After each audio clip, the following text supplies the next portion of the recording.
simplemente dar la bienvenida desde el programa de Género, Sociedad y Universidad de la UNL.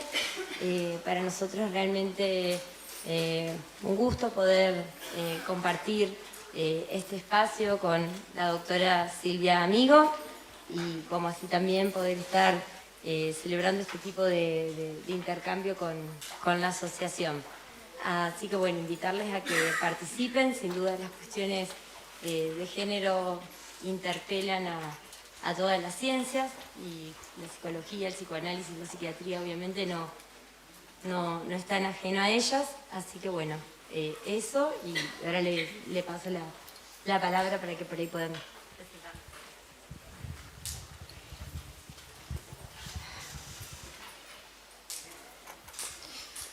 Hola, buenas tardes. Bueno, está con nosotros Silvia Amigo. Silvia es psicoanalista, ejerce su práctica en la ciudad de Buenos Aires, pertenece a la Escuela Freudiana de Buenos Aires, es autora de numerosos libros de la práctica analítica, escrituras, Clínica de los fracasos del fantasma, Paradojas clínicas de la vida y la muerte, ensayos sobre el concepto de originario en psicoanálisis, Clínicas del cuerpo, El cuerpo, lo incorporal, el objeto A, la autorización de sexo y otros ensayos. Participó de numerosos volúmenes colectivos, dicta seminarios en Argentina y en el extranjero, participa de la Reunión Lacanoamericana por el Psicoanálisis y de Convergencia, Movimiento Lacaniano por el Psicoanálisis Freudiano. Bueno, sus textos dan cuenta de una transmisión novedosa y arriesgada a partir de sus hipótesis y una ética sostenida en la clínica. El psicoanálisis y la cuestión de género. ¿Es el psicoanálisis falocéntrico, patriarcal y heteronormativo? Es un tema de gran actualidad y debate, por cierto, en diferentes discursos y ámbitos. Este tema fue surgiendo en los distintos espacios de Litoral, agrupación psicoanalítica de Santa Fe, de diferentes maneras, con propuestas que nos llegaron de algunos de los participantes. Escuchábamos y nos escuchábamos el interés y le hicimos lugar en cada una de las actividades que venimos sosteniendo, en cada espacio, el de clínica, el de enseñanza y hoy el de extensión. Fuimos trabajando esta problemática que insistía con mucho interés entre miembros, participantes y asistentes, y a lo que nos veníamos interrogando en la intención le fuimos dando forma, ya que surgía la necesidad de hacerlo extensivo a otros también atravesados e interesados por estos temas, extendiendo de este modo el psicoanálisis en la polis. Es así que acercamos la propuesta a la Secretaría de Extensión Social y Cultural de la Universidad Nacional del Litoral, que por supuesto aceptó, ¿no? La temática que nos convoca tiene sus variantes en la época y en las culturas. Muchos son los cambios a los que asistimos en estos tiempos y en los lazos sociales. Así como ya no podemos asegurar que la familia tradicional conformada por madre, padre, hijos, sea el único modelo de familia, tampoco que la humanidad se divide solamente en hombres y mujeres. Muchas son las prácticas sexuales que no entran dentro de estas formas y que nos interrogan. Y el psicoanálisis tiene algo para decir de estos movimientos y fenómenos culturales que acontecen, proponiendo una lectura desde lo singular, desde la diferencia y la lógica de la incompletud, tanto en nuestra cultura como en nuestra práctica. Bueno, habrá que ver, y esto ya se lo traslado a Silvia, cómo se articulan las variantes con las invariantes que nos aporta el psicoanálisis. Muchas son las aristas que giran en torno a este tema y como vos lo decís en el comienzo del libro Autorización de Sexo, es un tema de arduo abordaje. Bueno, te damos nuevamente la bienvenida a nuestra ciudad. Agradecemos a través de María Paula Spina a la Universidad Nacional del Litoral por todo su apoyo y por supuesto a todos ustedes que se acercaron. Bueno, los dejo con Silvia. Bueno, muchas gracias por las presentaciones de ambas y muchas gracias por la presencia de ustedes. Conozco la provincia de Santa Fe, pero les comentaba que creo que es la primera vez que vengo a la ciudad de Santa Fe. Me alegra mucho que ustedes estén aquí, porque finalmente es lo que hace a una conferencia, que haya alguien que la escuche, que haya alguien que debata. Así que voy a tratar de terminar en un horario que permita el debate. El psicoanálisis conoció un auge enorme, sobre todo en Argentina. Preguntan siempre por qué es quizá el país en cuyas ciudades hay más analistas y analizantes. Yo tengo algunas hipótesis que, bueno, no vienen al caso en esta conferencia, pero no creo que sería bailar sobre la cubierta del Titanic mientras el iceberg se acerca, no darse cuenta que el psicoanálisis, como discurso en la cultura, como un discurso inédito en la cultura, porque es la cura que le da la palabra al que sufre, que no le aplica, ¿sí?, métodos de saber previos antes de escuchar de qué dice eso de lo que el paciente sufre. A diferencia de cualquier psicoterapia, a diferencia de cualquier método psiquiátrico, el psicoanálisis no pretende acallar el síntoma, en el sentido amplio, sea una inhibición, una angustia, un síntoma, una orientación, vamos a hablar ahora de un poquito del discurso de género, la orientación sexual, sino que pretende escuchar qué verdad y sobre todo, y es el gran descubrimiento de Freud, qué satisfacción sustitutiva da el síntoma al que lo padece.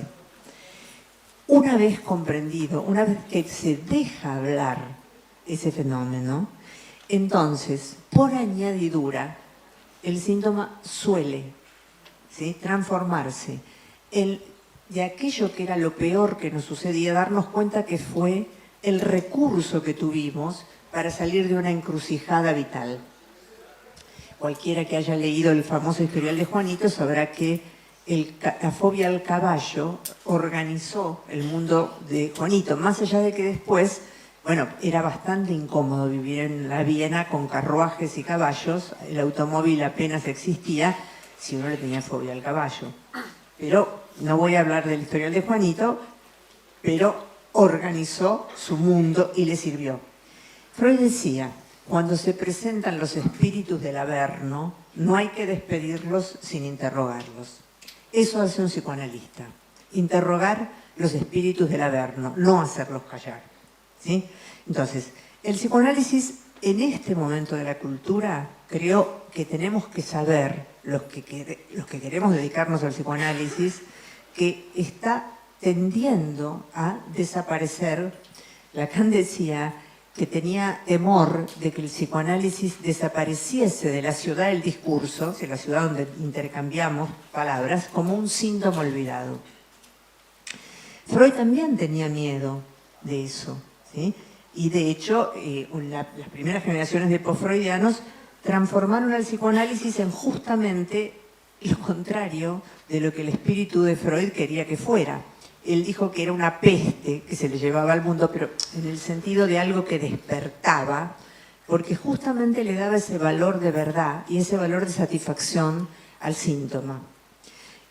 Con Ana Freud se transformó en una herramienta de adaptación a la sociedad, de una adaptación acrítica. Yo no estoy afirmando que haya que adaptarse, haya que ser un desadaptado y que toda adaptación está mal. Es lógico que un niño tenga que adaptarse a ir a la escuela, a estudiar, a lavarse los dientes, pero muchas veces no es saludable adaptarse. Bien, entonces, ¿cuáles son las ramas de la pinza? Yo voy a nombrar una sin ahondarla. La trabajé bastante y la tengo escrito en los 2 últimos libros míos, el diálogo que he mantenido con las neurociencias y las terapias cognitivo-conductuales, que en los países centrales, Estados Unidos, los anglosajones, también en Alemania, Pero ya en Francia, que es otro país de larga tradición psicoanalítica, han logrado desplazar al psicoanálisis como primera opción de tratamiento. Hay una confusión enorme, sobre todo, yo vengo de la medicina, yo estudié medicina, luego hice mi residencia en psiquiatría y ya desde tercer año de medicina me formaba en paralelo en psicoanálisis. Que se pretenda curar algo recableando, creando circuitos de condicionamiento mejores, ¿sí? Aún para un médico es algo casi imposible de creer en su irracionalidad profunda, pero engaña porque se considera que eso es más científico que el psicoanálisis, que sería una especie de chamanería, ¿sí?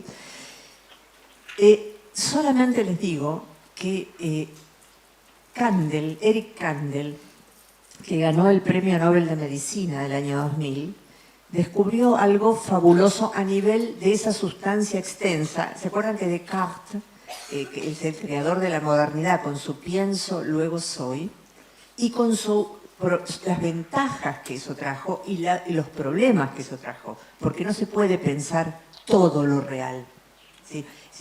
La pretensión de Descartes, ante la cual surge Freud como respuesta no oscurantista, es que todo lo real no se puede simbolizar. Así que por más ciencia que haya, hay algo que va a restar como imposible de simbolizar. Entonces, en el cerebro, Descartes dijo, hay sustancia pensante, que somos los humanos, los únicos que pensamos, porque pensar es hablar, no hay pensamiento sin la palabra, y sustancia extensa, donde envió al cuerpo, ¿sí? Donde el cerebro es sustancia extensa, ¿sí? Ahí no está el inconsciente. Obviamente, que tener un cuerpo biológico es condición para poder eventualmente tener un cuerpo erógeno y tener un inconsciente, pero no es una condición suficiente. Y he tratado de demostrar, hoy no lo voy a hacer, que el inconsciente es homeomorfo al cuerpo erógeno y que el cuerpo erógeno no es el cuerpo biológico. Esto se une al discurso de género, porque justamente la biología no obliga a decirse hombre o decirse mujer, ¿sí? También es importante entender lo que ha pasado. En julio del año pasado, 2018, se cumplieron los 40 años del primer bebé de probeta. Ustedes nos dirán, con toda razón, tienen que decirme, Silvia, ¿qué tiene que ver eso con el tema de el discurso de género, la patriarcalidad, la heteronormalidad? Bueno, tiene mucho que ver, porque al no... Ustedes piensen esto, hace 40 años, es muy poco tiempo en la historia de la humanidad. Es un lapso minúsculo, ¿sí? Ustedes veo muchos jóvenes, lo cual me alegra mucho, pero para nosotros hace 40 años ya éramos grandes, ¿sí? A ver, el primer bebé de probeta, que es Louise Brown, una bebita americana, nace en julio del 2018, no me acuerdo la fecha exacta. Antes de ese bebé de probeta, la única forma de reproducir vida humana era el encuentro sexual entre un hombre y una mujer. No solo el encuentro sexual, sino que hubiera un deseo que pusiera un pene en erección, que iniciara un coito y que depositara semen, ¿sí? cerca del óvulo de una mujer. Es decir, que la familia edípica típica, mamá, papá, los chicos, que no garantiza nada en el sentido de la normalidad, ni que los chicos salgan bien, que sean sanitos y que nunca tengan que ir al psiquiátrico, eso lo sabemos todos los que hemos trabajado con casos graves. Pero hasta hace 40 años, de 40 años hacia atrás, la familia edípica típica era la única familia posible. Había homosexualidad, había transvestismo, no transexualidad, porque tampoco había antibióticos hasta antes de la Segunda Guerra Mundial. ¿Entienden esto? O sea que la ablación de genitales o el cambio de sexo hasta donde ello es posible, porque el cambio de los cromosomas XY no es posible hacer, ¿sí? XX mujeres, XY varones, conocen eso. Tampoco podía haber transexuación porque no había avanzado ni la técnica quirúrgica ni había antibióticos. Pero cuando se intentaban hacer esas cosas, el sujeto moría infectado. ¿Entienden que el avance de la ciencia biológica, junto con la astrofísica desde ya, ¿por qué nos importa el avance de la ciencia biológica a los psicoanalistas? Porque disputan el mismo terreno, que es el sujeto y su padecimiento mental. Por supuesto, yo aplaudo los avances de la ciencia biológica y creo que está perfecto acudir a las ciencias biológicas. Solo digo que el inconsciente no está en el cuerpo biológico. ¿Sí? ¿Se entiende en la línea de pensamiento? Podría demostrarlo, lo he intentado hacer otra vez, pero no lo voy a hacer hoy. Entonces, por un lado, las neurociencias, sus terapias cognitivo-conductuales empujan contra el psicoanálisis y lo desplazan. En un país como Francia, los autismos o psicosis graves en la infancia, los tratamientos se reintegran por la seguridad social cuando van a cognitivos conductuales y no cuando van a psicoanalistas. Los cognitivos conductuales logran muchas cosas con un chico. Logran, por ejemplo, que un chico autista entienda consignas, prenda la luz y lave los dientes. ¿Saben lo que no logra el cognitivismo? Se los digo con todo el respeto que me merecen los reflejos condicionados, ¿sí? Lo que no logran es que un niño desee hacerlo. Es decir, que un niño desee prender la luz, que desee vestirse, que desee intercambiar. Eso no lo pueden lograr. Es decir, la subjetivación de la motricidad o del habla, eso se logra en un espacio terapéutico que dé lugar a esa emergencia. Bien, ¿cuál es la otra rama de la pinza que aprieta al psicoanálisis? Digo, no seamos triunfalistas. Puede desaparecer una práctica que yo creo que es inédita, performante, utilísima, ¿sí? La otra rama es el encono que tiene el discurso de género, el feminismo, ¿sí? Los, comillas, colectivos, ¿sí? Gay, lesbian, transexual, bisexual, ¿sí? Hay muchas más prácticas, pero bueno, le tienen un encono, ¿por qué? Porque consideran que el psicoanálisis es falocéntrico, patriarcal y heteronormativo. ¿Sí? ¿Se entiende lo que estoy diciendo? Muy bien. Yo creo que es un encono completamente injustificado. Un encono completamente injustificado. Entonces, si ustedes me acompañan en una especie de revisión de lo que es la humanidad desde que una especie sobre la faz de la Tierra, no se sabe por qué, y creo que nunca lo vamos a saber, hay una especie que se llama Homo, ¿sí? Antes de Sapiens, ¿sí? Homo habilis, Homo erectus, retengan erectus, y reténganlo no por el pene, sino por la erectilidad humana, sí, que es totalmente contraria a la ley de gravedad, ¿sí? Estamos en traumatólogo, masajista, osteópata, es decir, todo lo que nos cuesta la erectilidad y todo lo que ustedes ven en un sujeto que no puede mantenerse en pie. No estoy hablando de lesiones motrices, estoy hablando de que psíquicamente no puede erigirse. Entonces, hay un género, ¿sí? Una especie, ¿sí? Que habita la Tierra, que se casa con el lenguaje, ¿sí? Que de pronto habla. ¿Cómo? No sabemos, ¿sí? No me digan que las abejas hablan o que los delfines hablan, te los pido por favor. Y les voy a dar un ejemplo, ¿sí? Desde que, no sé cuándo apareció la abeja en el universo, ¿sí? No tengo la menor idea, pero la abeja no cambia, ¿sí? Da vueltas en círculos o en ovoide, qué sé yo, que hace la abeja y le avisa a las abejas que hay una flor de donde pueden tomar el néctar, ¿sí? Pasan 100 años y hacen lo mismo, 200 años y hacen lo mismo, 1000 años y hacen lo mismo.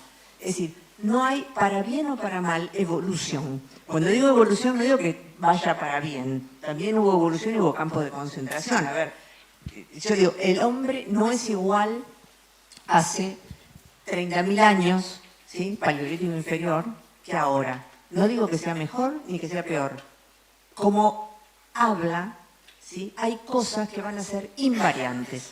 Y yo las quiero comentar, ¿sí? Porque es importante estudiar la hominización. Antes de que aparezca Sapiens, Sapiens es una especie, una subespecie. Somos cromañones. Homo sapiens sapiens, somos nosotros. No hubo ya cambios, por ahí los hay después, pero hasta hoy somos Homo sapiens sapiens, que es cromañones, ¿sí? Desde el género Homo habita la Tierra, es decir, que cuando una especie que es de mamífero superior se casa con el lenguaje, empiezan a pasar algunas conductas que son invariantes, ¿sí? Que no van a variar. Hay muchas otras cosas que sí van a variar.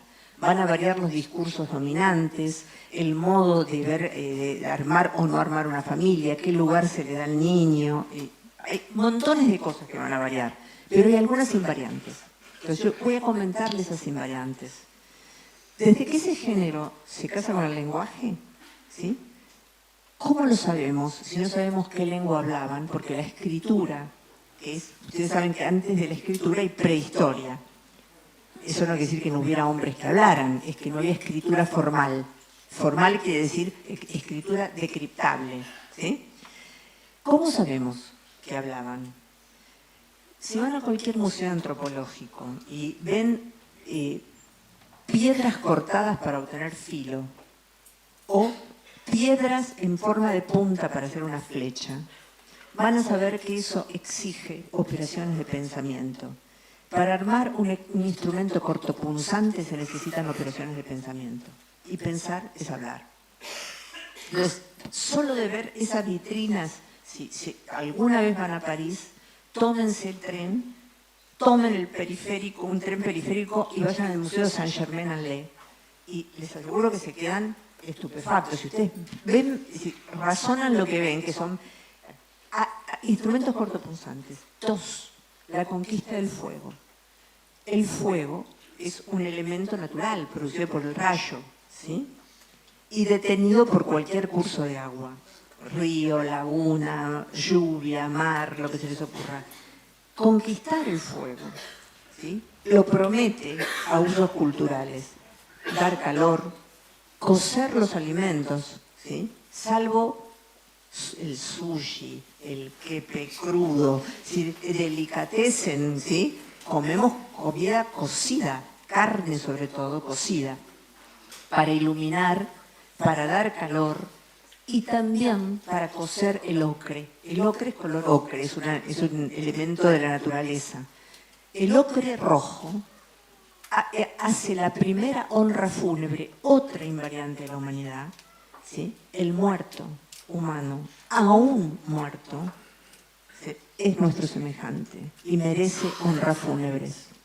Y desde el Paleolítico inferior, los huesos humanos, los pueden ver en el museo, van a ver que los huesos humanos están marcados con ocre rojo, porque consideran que el humano no es carroña. Así que el cuerpo, y tomen, ahora vamos a ir llegando al cuerpo, el cuerpo es sagrado.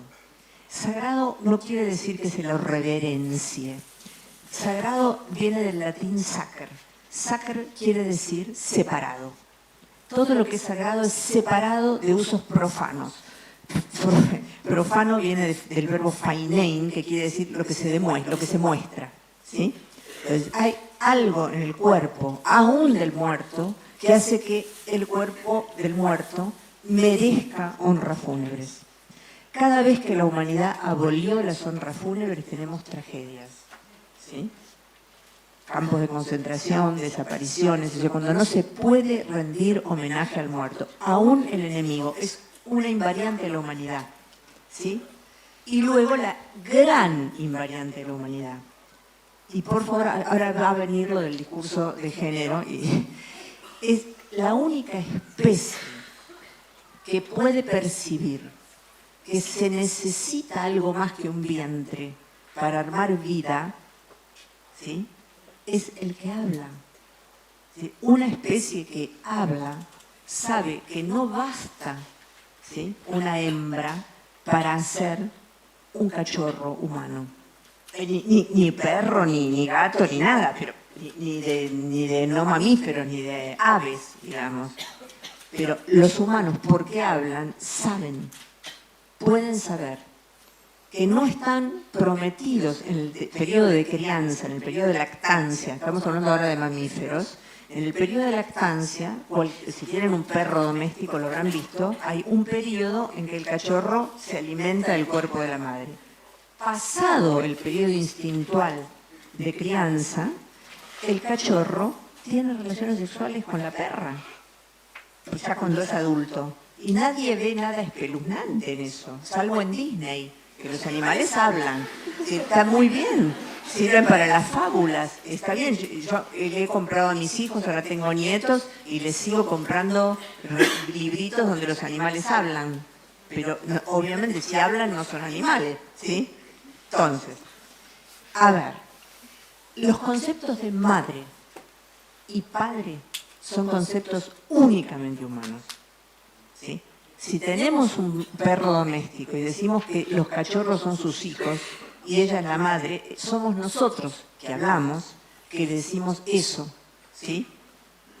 Pero el cachorro ha instintualmente ligado a la hembra hasta que se adultiza. Cuando se adultiza no habla, ni sabe que alguien puso una semilla en el vientre de la hembra, ni sabe que la hembra es su madre. Entonces, Claude Lévi-Strauss, observando tribus maoríes, neozelandesas, australianas, africanas, que viven en la década del 50 y el 60, y aún hoy, en condiciones del Paleolítico inferior, recuerden, Paleolítico inferior es recolectores, cazadores, nómades, ¿sí? Es la situación en que estaban nuestros indios cuando llegó Colón. Fíjense los temas que tenemos que tener en cuenta cuando hablamos del horror de la colonización y qué sé yo. Llegaba Colón, ¿sí?, Renacimiento europeo, ustedes saben lo que es culturalmente el Renacimiento europeo, a América del Sur, no Mesoamérica. Mesoamérica estaba en el Paleolítico superior. América del Sur en el Paleolítico inferior. No iba a terminar bien la cosa. ¿Sí? ¿Entienden que hay...? ¿Sí? Bueno. Pero entonces, Claude Lévi-Strauss, en la década del 50 y del 60, establece un libro que es ya un patrimonio de la cultura universal, que es Las leyes elementales del parentesco. Donde dice que desde que el hombre es hombre, por el hecho de hablar, el hombre como género, ¿sí?, por el hecho de hablar, la prohibición del incesto está con la palabra, ¿sí? Entonces, hay algo, ¿sí?, que hace que la sexualidad se desnaturalice. ¿Se entiende? Porque naturalmente un cachorro macho podría copular, y lo hacen los animales, con un ejemplar hembra. La única especie que no lo hace es la especie que habla, porque es estas leyes que les estoy diciendo, estas invariantes que se mantienen desde el menos 30.000 Paleolítico inferior hasta hoy, son las leyes, ¿sí?, que hacen humano a lo humano y que los griegos llamaban leyes de la diké. Las leyes de la diké son leyes no escritas, ¿sí?, son leyes. Después pueden escribirse iguales, en el código puede decir no cometerá, el incesto será reprendido con no sé qué prisión, pero son leyes de la diké. Otra cosa son el nomos. El nomos son las leyes escritas que varían de comunidad en comunidad. En algunas comunidades o países está permitido cosas que acá no, o viceversa. En una sociedad sin leyes escritas, ustedes se conocen, eso es la anomia. La anomia es la falta de ley. Estas son leyes de la ley. Bien, entonces, la única especie que puede reconocer la concurrencia del ejemplar masculino para la procreación es la humana, ¿sí? Entonces, hay algo en la función padre que implica que es necesaria una terceridad para engendrar vida. ¿Siguen esta línea? Esa terceridad, usted me puede decir, sí, pero hay bancos de esperma. Sí, pero vinieron de otro lado, ¿sí? Del vientre, ¿sí? ¿Sí? En algún lado tuvo que salir. Ustedes saben que hay clonación, ¿no? La oveja, ¿cómo se llama la oveja? Dolly, la oveja Dolly. Y es un tema porque se obtuvo una oveja que era por división de óvulos, ¿se acuerdan? Dolly, yo me acordaba el nombre de la oveja Dolly. Bueno, le ponemos nombre porque hablamos, pero resulta que tenía la misma edad que la oveja que clonaron, con lo cual no le sirvió a la ciencia porque la oveja Dolly no era un cachorrito, era viejita. O sea que hay algo renovador en el hecho de la concurrencia de la semilla. Por supuesto, la oveja es oveja, le habrán, no sé qué le hicieron, no le importa nada lo que estamos hablando, pero a nosotros sí, ¿sí? Nos importa. Entonces, desde el Paleolítico inferior existe ya la noción de esto, ¿sí? Bien, entonces, padre no es solamente un varón munido de pene que va a poner la semillita, mitad de la semilla en el vientre de la madre. Padre es una terceridad que dice que el bebé humano no es un objeto de la hembra, ¿sí? Sino que se debe a una triangulación desde el inicio. ¿Entienden que, es decir, cuando Seibay, el psicoanálisis insista y sin ceder, porque como decía Freud, se empieza por ceder en las palabras y termina por ceder en los hechos, ¿no?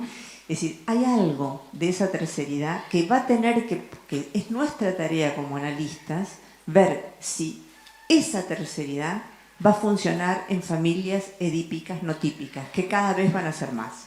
Yo hablaba del primer bebé de probeta, julio de 2018 seguro, pero no me acuerdo del día, ¿sí? Pero es Louise Brown. Salió en los diarios, buscan en Google, ponen primer bebé de probeta y va a salir el día exacto. Entonces, cada vez más hay familias monoparentales, homoparentales, ¿sí? Sean de dos varones que alquilan un vientre sustituto, ¿sí? Esto pasa, ustedes lo saben. Yo tengo muy cerca mío el hijo de un amigo mío que es homosexual masculino, casado legalmente con otro muchacho, que alquilan un vientre en Estados Unidos y tienen... Bueno, ahí hay también la ciencia permite que hayan elegido, ¿sí?, de un semen y de otro semen mellizos y una nena y un nene. ¿Sí? Hay una selección, ¿sí? Pero no nos pongamos en contra de los hechos. Esto pasa. Pelearse con lo real no es inteligente. Es ver si vamos a poder hacer entrar esa terceridad en las familias edípicas no típicas, porque las familias edípicas típicas tampoco garantizan nada, cosa que bien sabemos los que padecimos o disfrutamos una familia edípica típica. A ver, ¿sí? No sé, uno puede decir, yo la disfruté, yo la padecí, yo más o menos, ¿sí? 50 y 50, 30, 70, como ustedes quieran. O sea, no garantiza nada, pero la función está, venga de donde viniere, ¿sí? Y desde el Paleolítico superior hay un homenaje al falo, ¿sí? Hay un homenaje al falo porque todas las civilizaciones a lo largo de la Tierra que están en el Paleolítico superior ya son sedentarios, viven en ciudades. Desde el momento, cultivan la tierra y cultivan los animales, o sea, los llevan a pastar, los traen, o sea, no es que cazan lo que pasa por ahí o sacan la fruta del árbol, la cultivan, que es otra cosa. Eso es Paleolítico superior. En todas esas civilizaciones hay homenajes al falo. Hay menhires, obeliscos, pirámides, túmulos, ¿sí? Aún en las sociedades matriarcales. Aún en las sociedades matriarcales. ¿Sí? Que se le da a esa terceridad un nombre que se llama falo, ¿sí?, que no tiene que ver con el órgano pene. El órgano pene, ¿sí?, es un órgano profano, ¿sí? Puede entrar o no en el juego del deseo sexual. A veces molesta en el juego del deseo sexual. Si llego, lo digo, el lesbianismo puro. no la mujer histérica que tiene pasajes homosexuales, que es bastante frecuente. Pero en el lesbianismo puro, más bien la presencia del órgano pene rompe la pantalla del fantasma, ¿sí? Es decir, ¿sí? Bueno, esos homenajes son homenajes a la erectilidad de lo humano, ¿sí? Es más, todavía nadie se puede explicar, por ejemplo, cómo se hicieron los dólmenes gigantes de la isla de Pascua. ¿Con qué elementos se hicieron semejante esfuerzo humano, ¿sí? Para sacralizar? Sacralizar, acuerden que sagrado es separado de uso profano. Es separado y se homenajea la erectilidad de lo humano y la percepción que es únicamente de la especie que habla, nosotros, Homo, de que se necesita, ¿sí? ese aporte para generar vida. O sea que lo que el psicoanálisis va a llamar falocentrismo es la defensa de la idea, y ahora voy a citar a Freud, de que el cachorro humano no está prometido al servicio sexual de la madre. Es decir, que la función del falo, ¿sí? La función del falo que realmente Lacan formaliza porque la desolidariza del pene. ¿Sí? Lacan, el gran aporte de Lacan es separar bien falo de pene. Falo como significante mayor de la erectilidad de lo humano y como terceridad imprescindible que abre un espacio para que el niño no sea un coto de goce de la madre, como quien dice un coto de casa, ¿sí? Si el niño no aportara una cuota de goce a la madre, digo madre la que quiere tener un niño, o él que quiere tener un niño, ¿sí? No estoy diciendo madre la mujer genitalmente hembra, sino estoy diciendo madre el que desea el niño, ¿sí? Si el niño no aportara algún goce, nadie tendría niños. Ustedes tienen chicos, no sé, son tan jóvenes, los veo tan jóvenes, que a lo mejor no tienen. Miren, no se duerme por casi 2 años.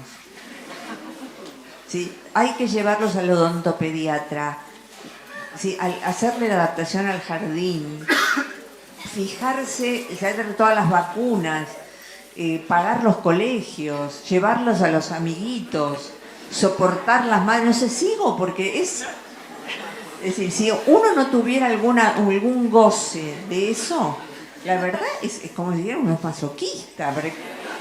¿Por qué? Bueno, y el que no quiere tenerlos, que no los tenga, no es obligatorio para nada, ¿sí? Entonces, cuando Freud escribe su teoría, Freud capta algo verdaderamente importante, que Lacan va a formalizar con elementos lógicos, que son muy útiles, que no los voy a... Esto es una conferencia amplia para un público amplio. Lo que Freud va a decir cuando hable del complejo de castración, que es un eje de la teoría sobre el que no se debe ceder. Yo les cuento lo que está pasando en la Facultad de Psicología. Yo les conté que soy médica, es mi pecado de origen, ya lo saben, ya lo confesé. Así que, pero yo voy mucho a la facultad porque me invitan a dar charlas y demás. Y me cuentan que hay brigadas de chicas feministas que van por las cátedras de psicoanalítica diciendo que denuncien a los profesores que hablan de complejo de castración. A ver, ¿qué es lo? Pensemos en Freud, ¿sí? Freud, todo esto que les estoy contando no lo dijo Freud, porque esto son investigaciones mías, pero Freud estoy segura que lo sabía, porque Freud era una especie de omnívoro de todo lo que aparecía que tuviera que ver con el hombre, el tipo se lo leía. ¿Cómo hacía? No sé, lo envidio, porque ¿vieron las obras completas?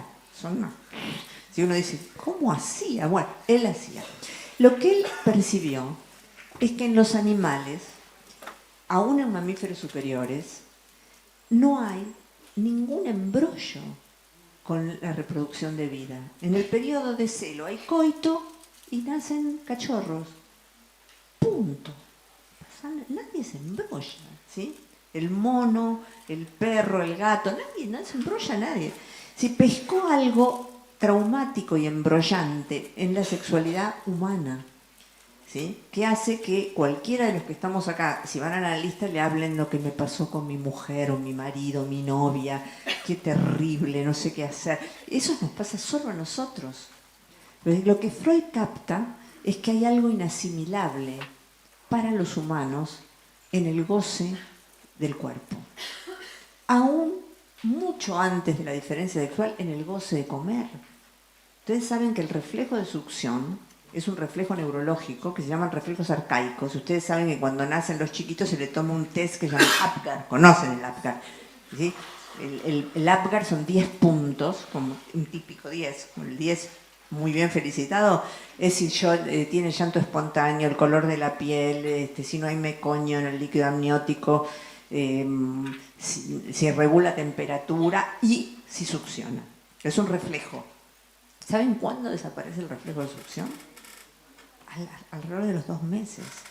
Así que alrededor de los 2 meses el bebé succiona, no solo porque tiene hambre, sino porque le gusta succionar. Por eso existen los chupetes, ¿sí?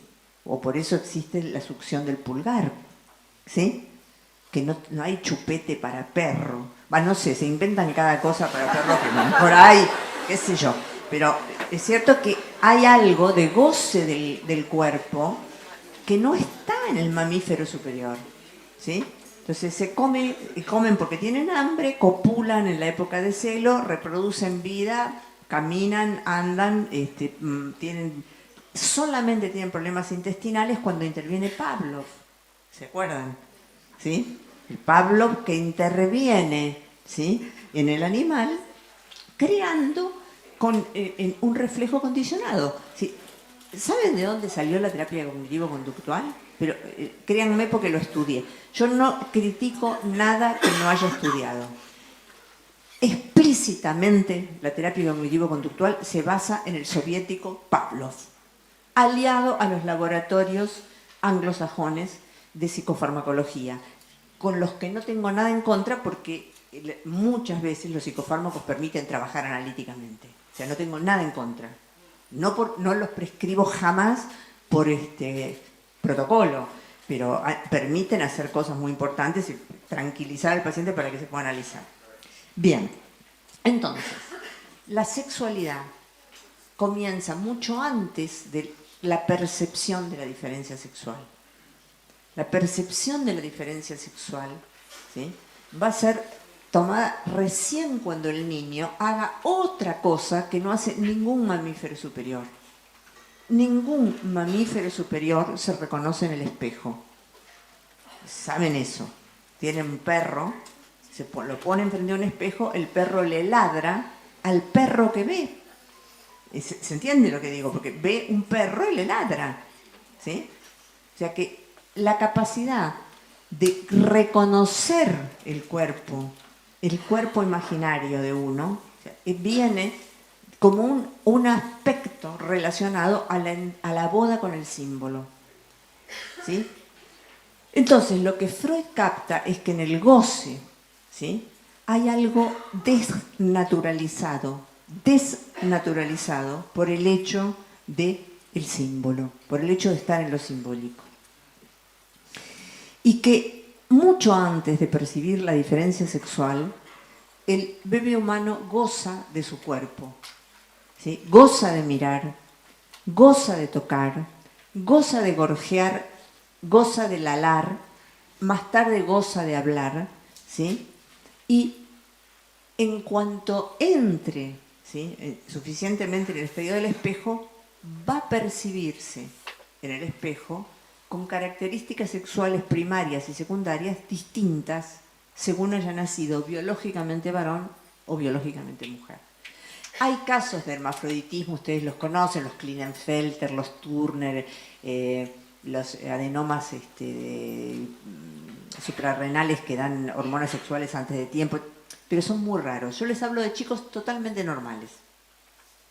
Y cómo acepten o no acepten la diferencia sexual va a depender de cómo les acepte en principio el otro, la familia. Si hay familias que esperan la nena, ¿sí?, y pueden tratar mal al varón, puede ser la viceversa. ¿Sí? Cómo esté aceptado un niño en el discurso que se le dirige va a ser que acepte mejor o peor haber nacido biológicamente, porque hay dos, y si nos guste o no nos guste, y no obliga a nada, pero hay dos géneros. Voy a decir algo después con el discurso de género. A ver. Entonces, diferenciemos el falocentrismo, ¿sí?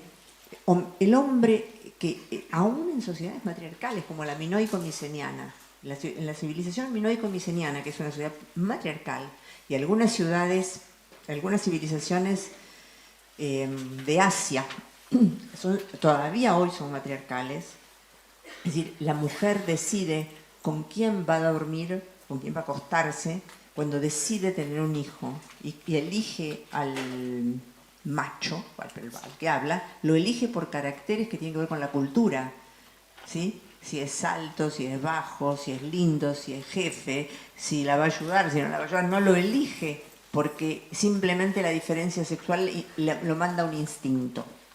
Es decir, que básicamente Freud va a decir que hay algo inasimilable y embrollante en el goce del cuerpo y particularmente luego en la elección sexual. Entonces, yo quisiera diferenciar algunas cuestiones. Prácticas genitales hay decenas, ¿sí? La última vez que fui a la Facultad de Psicología, que me invitaron a hablar de esto, me invitan a hablar de esto porque en la Facultad de Psicología, al menos de Buenos Aires, la verdad que ya tienen temor de hablar de castración, falo, todo eso, por la cuestión de la patriarcalidad que imaginan las muchachas básicamente feministas de la facultad, que como que fuera un discurso heteronormativo, falocéntrico y patriarcal, ¿no? Entonces yo digo, para el psicoanálisis, el falo es una terceridad imprescindible para que el niño no sea objeto del que lo trajo al mundo.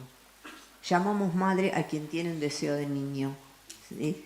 Puede ser varón, ¿sí? Puede ser mujer, puede tener la práctica que quiera. El tema es que su niño no es objeto de goce, ¿sí? No solo de goce genital, de goce en el sentido de dominio, de goce de hacerlo creer lo que ellos quieren, de hacerlo profesar. Bien. Y se llama padre a quien encarna esa terceridad. En la historia de la humanidad existía otra invariante. Yo les había hablado de los instrumentos cortopunzantes, la conquista del fuego, ¿sí? La prohibición del incesto, el rito fúnebre, el homenaje a la erectilidad con los monumentos. Hoy son rascacielos, pero sigue habiendo, ¿sí? Bueno, en Buenos Aires está el obelisco, qué sé yo, ¿sí? Otra creación de la humanidad es el uno falóforo. ¿Qué es falóforo? Falóforo viene del verbo latino ferre, que quiere decir transportar. De ahí viene ferrocarril, ¿sí? Ferre es transportar, metáfora, pasar sentido de una palabra a otra, ¿sí? Perlas por dientes, estoy diciendo metáforas gastadas, obviamente. Y transferencia. Transferencia es pasaje de libido al analista. Es decir, todas las palabras que tienen la raíz ferre tienen que ver con transportar. O sea, ¿quién transporta el poder ordenador del falo? En principio, en las sociedades de Paleolítico inferior, fueron los dioses de la naturaleza. En cuanto el hombre empieza a organizarse en familias, ¿sí? Porque la prohibición del incesto existe desde ese momento, hay dioses también, a los que se le da el poder, ¿sí? De ordenar eso que es inordenable, que sería el goce humano. Los dioses de la naturaleza fueron los primeros, ¿se acuerdan? Thor, el dios del trueno, lo ven en la serie de los vikingos y qué sé yo, el dios del río, la montaña y lo que quieran. Luego son los dioses del panteón grecorromano, que son dioses del goce. Mucho más tarde es el dios de la ley. El primer pueblo que tiene un dios que ya no goza, sino que es el dios de la ley, ustedes saben, es el pueblo judío, cuya universalización es el cristianismo. El cristianismo es la universalización en Occidente del monoteísmo judío, ¿sí? Ahora, En el panteón grecorromano, el falo toma un carácter divisor muy importante y que explica la función fundamental de la tragedia griega. Disculpen que hable de la historia de la cultura, pero que si no, no se logra entender, ¿sí?, por qué los psicoanalistas insistimos en algunas cosas, en las que creo no debemos ceder, ¿sí? Aunque nos ganemos en principio una antipatía. Cuando pase la moda, creo que va a prevalecer alguna cordura, ¿sí? Los dioses griegos eran inmortales y cometían incesto sin violar ninguna norma. Si ustedes leyeron los mitos que están en los libros, ¿sí?, de lo que hacía Zeus, lo que hacía con la diosa, su hermana tal, y con la hija del primo del coso. ¿Sí? Para los dioses griegos no había ni muerte ni prohibición del incesto. Ellos podían todo. ¿Cuál era la función política, en el sentido noble de la palabra política, en el sentido no partidario, ni para las elecciones, en el sentido noble? La tragedia griega se desencadenaba cuando un humano cometía hibris. Hibris es desmesura. Cuando un humano se arrogaba ser un dios. Se arrogaba violar las normas de la Diké, no enterrar a sus muertos, Antígona, acostarse con su madre, Edipo, ¿sí?, matar a sus hijos, Medea, puedo seguir, ¿sí? Pero la hibris, la desmesura, es creer que podemos todo, ¿sí? Todo. Bueno, entonces, en Grecia, el símbolo fálico, que si ustedes fueron a Pompeya o ven fotos de Pompeya, ustedes saben que es una ciudad conservada tal como estaba por la erupción del Vesubio, con lo cual es una maravilla verla. En las casas, el falo, ¿sí?, era protector, ¿sí? Se lo invocaba como protector, porque recordaba, ¿sí?, que no eran dioses. O sea, que solo los dioses podían hacer un uso irrestricto del goce y no morían. Los humanos estamos sometidos a la castración, hombres y mujeres, ¿sí?, y a la ley. Si no acordamos con la ley, si no nos casamos con la ley, entonces vamos a tener una tragedia, ¿sí? Una tragedia puede ser de cualquier índole que ustedes quieran, pero va a haber problemas. En una persona que no se atiene a ley, no digo al capricho del que se le ocurra, a leyes, ¿sí?, o una sociedad va a tener una tragedia, ¿sí? Bien, entonces, el uno falóforo en la sociedad moderna, ahora creo que estamos en una posmodernidad, pero en la sociedad moderna era representado por lo que Lacan va a estilizar como nombre del padre. Y en las familias patriarcales era el hombre, el varón. Como mujer, yo estoy muy agradecida al movimiento feminista. Yo siempre cuento algo que realmente me sucedió, ¿sí? Cuando yo tuve mi primera hija, ¿sí?, que joven, les aclaro, mi primera hija no es una anciana, ¿sí?, yo no tenía patria potestad sobre mi hija. No tenía ni tengo el menor miedo del padre de mi hija, es un amor, jamás se la hubiera llevado por las fronteras y la hubiera llevado al África o a cualquier otro lado. Pero lo podía hacer sin violar ninguna ley. Entonces, ¿cómo no voy a estar agradecida al movimiento feminista? ¿Sí? Antes de nacer yo, las mujeres no votábamos, o sea, no decidíamos en nuestro gobierno. Antes, cuando yo era joven, yo creo que no había ninguna diputada ni ninguna senadora. Si no teníamos representación en los estamentos decisorios del Estado. ¿Sí?, y la violencia contra la mujer era tomada en joda en la policía. Ustedes saben eso. Bueno, algo habrá hecho. O sea, el movimiento feminista logró conquistas jurídicas fundamentales. Es decir, que quien se dice hombre y quien se dice mujer jurídicamente son iguales, ¿sí? También al movimiento gay, lesbian, transexual, bisexual le debo mucho porque como humano sensible que soy, consideré siempre de una terrible injusticia castigar la homosexualidad, ¿sí? Recuerden, o merecía el descrédito, la deshonra y la burla, y yo recuerdo bien en mi secundario, que era mixto, cómo se trataba al chico que luego fue gay. Los otros estarían en el placar, después había más gay, ¿sí? Pero bueno, no importa, el que era ostensiblemente gay, lo mal que la pasó, no de parte mía, pero lo mal que la pasó.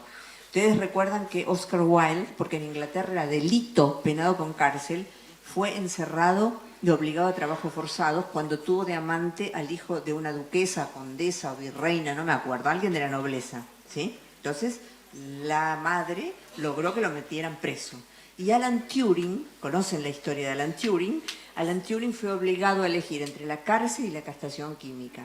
Entonces, ¿cómo no le voy a agradecer al movimiento por los derechos de los homosexuales que haya dignidad e igualdad ante la ley de los homosexuales? También de los travestidos, que los hubo siempre, ¿sí? Que los hubo siempre. Y ahora que hay operaciones, igualdad ante la ley de los transexuales, es decir, los que deciden un cambio biológico, ¿sí? Quirúrgico y hormonal, una intervención irreversible, quirúrgica y hormonal sobre su cuerpo. Lo que no me asegura que sean estructuras clínicas iguales. Eso no quiere decir que un heterosexual sea normal. Hay heterosexuales neuróticos, hay heterosexuales perversos, hay heterosexuales psicóticos, ¿sí? Hay homosexuales neuróticos, hay homosexuales perversos, hay homosexuales psicóticos. ¿Sí? La homosexualidad no define estructura clínica, es solamente el hecho aceptable de que la diferencia biológica genital no desencadene deseo sexual. ¿Se entiende lo que estoy diciendo? ¿Sí? Así que lo que los llamados heterosexuales, la diferencia biológica sexual, en algunos ejemplares del otro sexo nos desencadena el deseo sexual. Tampoco es porque aparezca un varón, una mujer heterosexual va a tener deseo sexual, ¿sí? No es así. Pero es condición necesaria. En cambio, para el homosexual masculino vero, es decir, el homosexual masculino que no es bisexual, que es homosexual masculino, le es imprescindible la presencia del pene para desencadenar el deseo sexual. Para la lesbiana vera, le es imprescindible que no aparezca el órgano pene, porque eso corta el deseo sexual. La estructura clínica a la que pertenezcan no la puedo definir si no atiendo, siento, escucho y veo. Pero no se puede considerar que el mero hecho de que la diferencia o la igualdad biológica desencadena el deseo sexual define una estructura clínica. Y ahí sí hay un tema que muchos psicoanalistas confundieron mucho tiempo. Y en ese punto, con esos psicoanalistas, les pido que no nos confundan a los psicoanalistas que escuchamos a la gente. Una vez le preguntaron a Borges, ¿qué opina de los franceses? Yo estaba presente, porque dio conferencias en la escuela freudiana, tuve la suerte de estar ahí, y le dijo, ¿qué opina de los franceses? Porque como eran lacanianos, y dice, no sé, no los conozco a todos. Si ustedes me dijeran, ¿qué opino de los homosexuales? Le diría, y no sé, no los conozco a todos. ¿Sí? ¿Qué opina de los travestidos? En el travestismo, sin embargo, y la casuística lo muestra, insisto, todo esto de lo que estoy hablando, ¿sí? Toda persona que no infrinja la ley es igual ante la ley, ¿se entiende? ¿Sí? Así que si alguien se quiere travestir, que se travista. Pero hay un fetichismo en la ropa que hace pensar al varón, nacido varón, ¿sí? Que se trasviste, que va a sentir ese goce de todo el cuerpo que es más de la feminidad, no de las nacidas biológicamente mujeres. Hay mujeres más, ustedes saben que hay mujeres más fálicas que los varones, no tengo que explicar algo que se constata todos los días, ¿sí? Bien, o sea que la feminidad tampoco está asegurada para quien nació mujer. La feminidad es simplemente, y ahí hay un aporte fundamental de Lacan, quien no está enteramente en la órbita del falo, quien está, que el humano que está en algún pequeño contacto con lo real, no interferido por el símbolo. ¿Sí? Ningún humano es un animal, ¿sí? O sea que siempre hay una interferencia del símbolo, ¿sí? Veo a este chico que está acá y pienso, podría ser mi hijo. A ver, no se me ocurriría nunca que puedo salir, que me va a invitar a cenar, ¿entienden? Pero eso ya está interferido por el símbolo. Si yo fuera un animal, un mamífero superior, yo qué sé con lo que veo, no tengo la menor idea, no sé, ¿entienden? Bueno, entonces, la homosexualidad es epifenómeno de cualquier estructura clínica. El travestismo, en el travestismo hay un uso fetichista de la ropa que no le quita ningún derecho jurídico. Creer que el travestido nacido varón, ¿sí? Creer que es la vestimenta y no el discurso lo que va a dar acceso a un goce posible femenino. ¿Se entiende? En el transexualismo hay un problema que Lacan señaló varias veces y que yo he constatado, sobre todo en hospital. Yo les cuento cómo suele ser la historia. Los que piden una operación de transexuación, después voy a hablar 2 minutos de los niños, por favor, háganmelo acordar, porque yo creo que ahí hay un problema muy delicado, muy delicado. En los transexuales que piden la operación, luego de la operación, tampoco están conformes.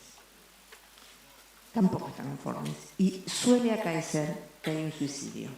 El movimiento de género adscribe ese posible suicidio a la discriminación social, sin preguntarse si no es por alguna otra razón que el transexual no está habitualmente conforme con el resultado de la intervención hormonal o la operación. ¿Sí? No es lo mismo que el travestismo. En el travestismo en general están conformes. ¿Sí? Si ustedes vieron una película muy interesante que se llama La chica danesa, hay una escena que puede mostrar el problema del orgasmo. ¿Cómo se dice en nuestra jerga, en nuestro argot, en nuestro lunfardo, el orgasmo? Acabar. Bien. Acabar. Terminar o cualquier cosa que sea basta. ¿Sí? Basta. Es decir, que el goce termina. ¿Sí? Ok, termina. En el mismo momento, en el nacido varón y que tiene una eyaculación, es en el momento en que pierde la disposición de la erección. ¿Sí? O sea que el punto del goce coincide con, bueno, basta. Me contaba una amiga, no voy a decir el nombre, por supuesto, no es argentina de todas maneras, que se separó y se había puesto en una página de citas y qué sé yo, y que se encontró con un caballero maravilloso que lo llevó a cenar y qué sé yo, y que luego de unas salidas fueron a su casa y tuvieron sexo y practicaba el sexo tántrico. ¿Sí? Decía, yo le dije en un momento, basta. Bueno, o sea que... sí, que dije, después no lo quise ver más. ¿Sí? Bueno, el señor... Bueno, digo, a ver, yo no soy oriental, así que no sé. Pero la función del orgasmo es cortar la infinitización del goce. Hasta la próxima vez. Después va a venir otra vez que uno dice, bueno, vamos de nuevo.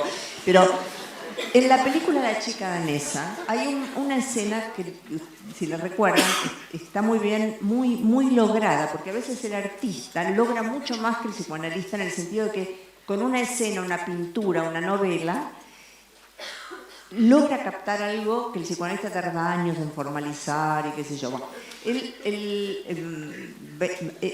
Einar Wegener va en París a un peep show. ¿Se acuerdan del peep show? Que es mirar por un agujerito una chica que se desnuda, en el caso de él, un señor, un varón joven y bello que se desnuda. Y en un momento dado, mira y tiene una eyaculación y se desespera.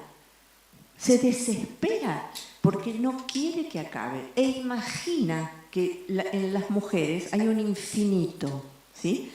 Es cierto que el goce estético y el goce femenino tiene un horizonte de infinitud, pero es cierto también que la mujer acaba, ¿sí?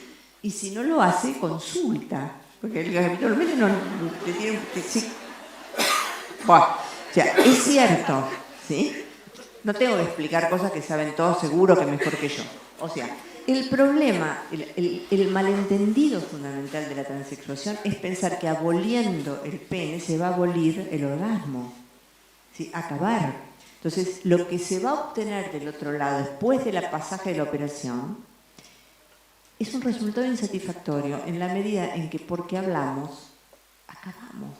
¿Sí? Yo voy a ir a cenar, me prometieron que me iban a llevar a cenar, al lado del río, además.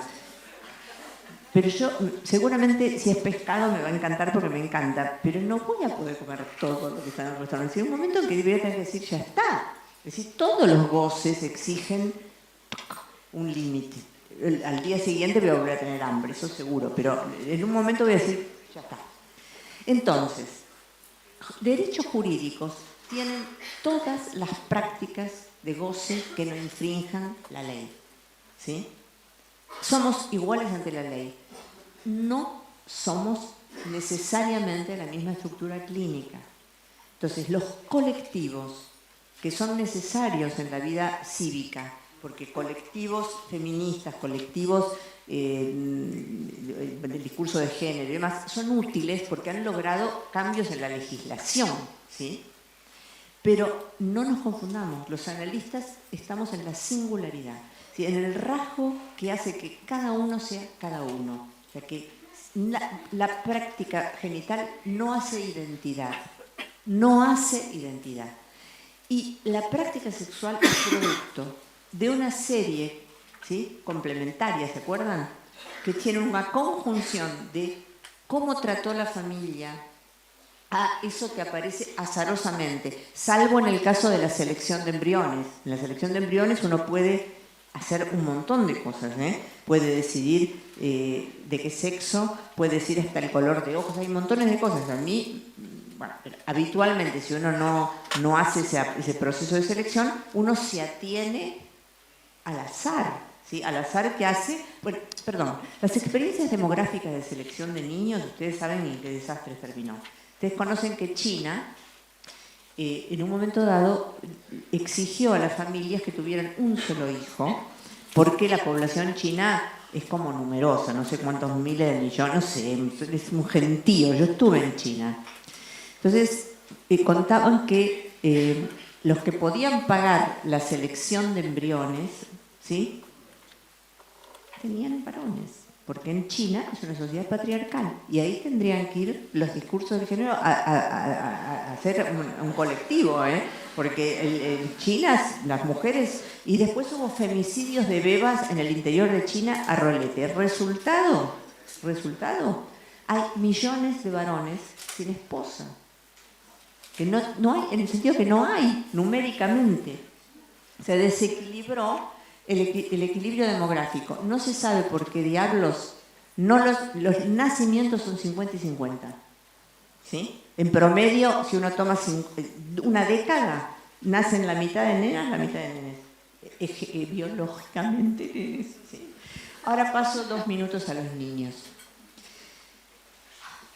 Pensar que un niño nació en un cuerpo equivocado es pensar que la identidad sexual está determinada por algún qué. A ver, perdón, si no está determinada en los cromosomas, cosa que estoy de acuerdo, hay XX y XY porque eso se ve y uno lo ve en el microscopio.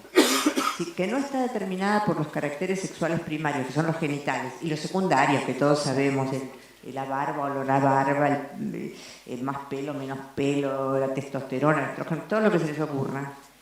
Tampoco está determinada por un saber infuso al bebé de que nació en un cuerpo equivocado. ¿De dónde puede salir? Es decir, a ver, que un niño elija cómo se llama, o elija, ¿sí?, su religión, o elija, ¿sí?, su colegio. Uno, obviamente, yo tengo una hija y un hijo, me tocó el 50 y 50, ¿sí? El azar puro, pero me tocó 50 y 50. Yo lo llevé al colegio. Si hubiera sentido que se sentían incómodos, lo sacaba. Pero el colegio lo eligen los padres, ¿sí? A ver, ¿sí? ¿Qué quiere decir que un niño es libre? Es decir, un niño es más o menos escuchado por la familia que lo trajo al mundo. Y me parece bien que se lo escuche. pero en principio uno le pone un nombre al chico. Mi hija se llama María Florencia. Me dice, mamá, ¿por qué me pusiste María? Le digo, bueno, sacátelo, no sé, qué sé yo. Bueno, todo el mundo le llama Flor, listo, ya está, nadie se acuerda, ¿viste? Un nombre le tenía que poner, ¿sí? Bueno, estábamos de acuerdo con el padre, nos gustaba la ciudad de Florencia, qué sé yo, no es tan horrible, no sé. Bueno, ok, listo, ¿sí? Mi hijo Iván me dice, cuando saco la visa americana me preguntan si soy ruso, mamá. Porque digo, yo no soy Iván, parece ruso, mamá. Ok. Cuando se pide, ustedes saben que a Argentina le gusta batir, estar en el libro Guinness de los récords. Ustedes conocen el caso Luana, conocen el libro. Si ya ese chiquito que originalmente se llamó Manuel, ahora necesita ser llamado Luana, porque si no desencadena, ¿sí? Está todo bien. Pero es el chiquito que más temprano se le cambió un documento de identidad. Lean el libro ustedes y hagan ustedes saquen ustedes sus propias conclusiones. ¿Sí? Es decir, se decidió, la madre decide que está en el cuerpo equivocado.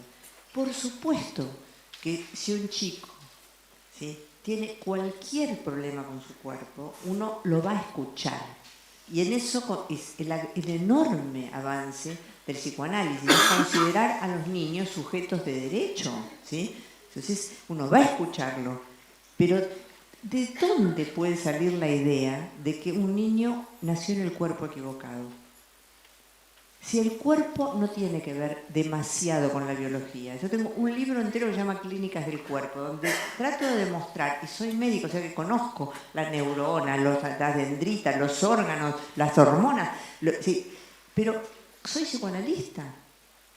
Es decir, que hay muy poco de biológico, ¿sí?, muy poco de biológico en nuestra manera de gozar, ni siquiera de lo genital, ya decía, de comer, ¿sí?, o de mirar, o qué cuadro nos gusta, o qué ciudad nos ampara, nos sentimos que es lo que nos envuelve. Entonces, ¿cómo pensar que un chico nace homo, hetero, bi, trans? ¿De dónde puede venir eso? ¿Sí? Por supuesto, yo tengo un libro que se llama La autorización de sexo, donde yo digo que igual que el analista se autoriza de él mismo, el sujeto se autoriza de él mismo en su inclinación sexual. O sea, que no depende solo del otro. También están las contingencias de la vida, las experiencias vividas, la escuela a la que fue, el club, el deporte, lo que se les ocurra, ¿sí? Lo que no puedo pensar es que ya se nace con una identidad. La identidad, finalmente, es un conjunto de identificaciones que tenemos, ¿sí? Y lo que es más cierto de nosotros, de cualquier humano, es esa cosa imposible de definir que es la singularidad de cada uno. Entonces, yo no estoy negando que haya chicos que tengan, por una contingencia, una inclinación. Si ustedes vieron la película Dolor y Gloria de Almodóvar, la última de Almodóvar, que es aproximadamente autobiográfica, Almodóvar es un gran director de cine, ¿no? Como a Woody Allen, como tiene tantas películas, algunas son mejores, otras son peores, o algunos a uno le gustan más, pero siempre capta algo del goce humano que es indominable por los discursos, los colectivos y qué sé yo, es indominable. Hay una escena donde el niño, Almodóvar niño, ¿sí?, ve un obrero que estaba haciendo un arreglo en la casa de la mamá, no sé qué estaba haciendo, poniendo unos azulejos, no me acuerdo, y lo ve bañarse desnudo y queda como prendado de ese hombre. Eso es una contingencia. Yo no sé más nada de la vida humana, estoy pretendiendo, no me pidió análisis, así que no pienso analizarlo, pero muestra cómo el azar, lo que Lacan llama la tijé aristotélica, es decir, que el encuentro de pronto con lo real puede definir una inclinación. ¿Y cuál es el problema? Lo que no puedo avalar como analista es que alguien nazca con una identidad preestablecida. ¿Por qué? ¿Por Dios? ¿Por el destino? ¿Por los astros? Porque el cuerpo biológico no, ¿de acuerdo? Entonces, yo creo que la sexualidad es algo tan delicado y tan íntimo, que el adulto tiene que meterse lo menos posible. ¿Sí? Ya la crianza es intrusiva necesariamente, ¿sí? Porque como no son animales, uno tiene que darles un ritmo, una escolaridad, que ahora se bañan, de lavarse los dientes, y todo lo que ustedes ya saben si tienen chicos, o si fueron niños y se acuerdan. Yo ya no me acuerdo, ¿sí? Más o menos, ¿sí? Pero hay algo íntimo en que uno trata de no meterse, ¿sí? Trata de no meterse, ¿sí? Por ejemplo, a mí me pasa que hay pacientes que me cuentan, yo trabajo con adultos y con adolescentes, que los padres le decían, probá con las chicas, si es una chica, probá con chicas, con varones y elegí. Yo les decía, señores, ¿por qué no dejan que ella pruebe con quien quiera? ¿Sí? A ver, ¿sí? Como que fuera más cool, Entonces, yo diría que hay zonas del goce del cuerpo que son íntimas, ¿sí? Son íntimas y que profanar la intimidad no está bueno. Personalmente no se me ocurriría nunca escribir un libro sobre la infancia de mis hijos, salvo que adultos me lo autoricen, porque me parece bastante profanador de la intimidad, ¿sí? Eso. Voy a decir solo algo de la cuestión del pene y la castración del pene. ¿Quién necesita más ser castrado, la mujer o el varón? Miren, un varón, para poder usar, si le gustan las mujeres, para poder usar su pene en las mujeres, tuvo que haberlo perdido para la madre. Para que cuanto más viril es un varón, es cuanto más ha sido castrado para las mujeres de la familia. ¿Sí? Entonces, si algo podemos hacer un puente entre pene y complejo de castración, el que más la necesita es el varón heterosexual.